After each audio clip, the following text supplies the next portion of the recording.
How you doing out there, all of you out there in cyberspace? I wrote this 7 years ago because it never gets better. It doesn't. Sonnet number 958, copyright July the 8th, 2013. It's hard to write these things because what I'm saying here is even after all this time, I'm still choked with unbearable grief. But you gotta choke it down and go on. My daddy died. I watched him die, watched him take his last breath. And you don't get over it. You just learn to live with the pain. A beloved father, he dies. His clock stops forever. His precious life just ends. My dad was loved above gold and diamonds. My father, he seemingly came from heaven for me. Now it's too late for goodbyes. He's dead. Loving words I should have said, I didn't say, unsaid. Forsaken, really, that I didn't do that. Because you know, a kid, you're too stupid. How to make amends for guilty omissions. There's a tough one. A father so abandoned because I didn't tell him how much I loved him. And I did. A dad who worked himself, my dad, to the bone, providing for his family. Sadness was overwhelming at his death. No more his face to see. No more his lovely voice to hear. No more his happy laughter. So miserable are we in his family, his grieving family. A family is a disaster. Hearts wounded, bleeding. Some seemingly beyond repair. Darkest despair. Apart forever, death slams the door. Red hot grief unbearable. Tear-soaked pillows. Sleepless nights.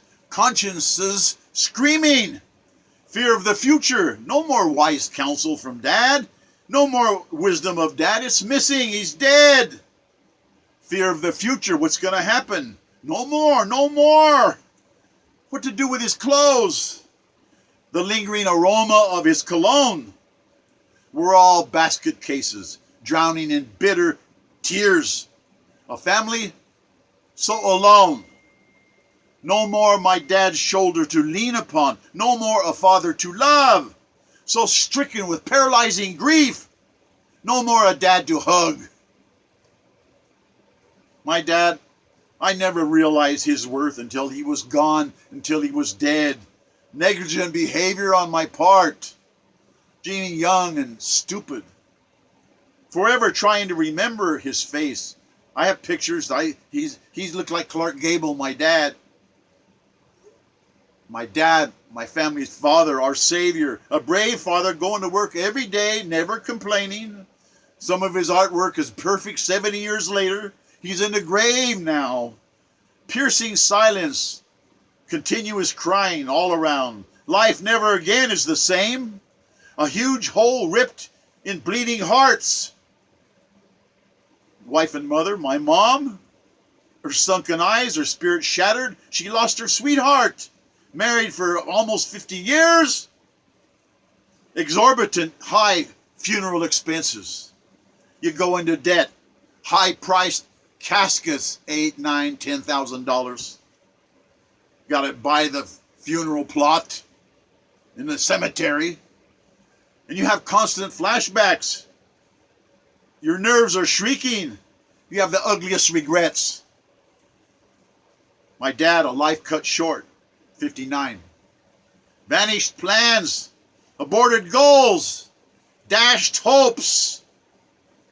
A knife of grief penetrating deeply. Mental health dangling by a rope. Lost in a drift.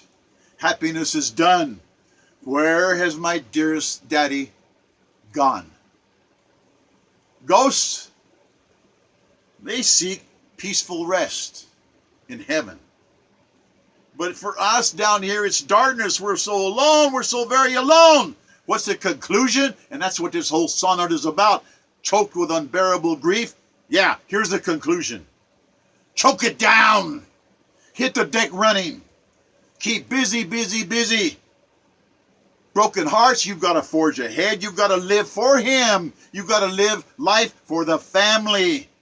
Working, smiling in front of the tears, being an actor, being an actress, denying death any kind of victory, because you've got to live for your dad, your mother, your sweetheart, your wife, your grandmother, your grandfather, a child, nothing worse. How do they take it when a child dies? You got to forge on and you got to live for them, because life is so precious. That's why even the gods envy us, because we know what death is, that life is so short. And the angels are immortal. They don't got to worry about that. They never know death. That's what Achilles and Brad Pitt said, and I believe that. The life is so precious. You got to live for them. Live on, no matter what. Make them proud, because the ancestors are watching us. Our loved ones don't go away. They walk beside us every day. Thank you for listening. God bless us, everyone.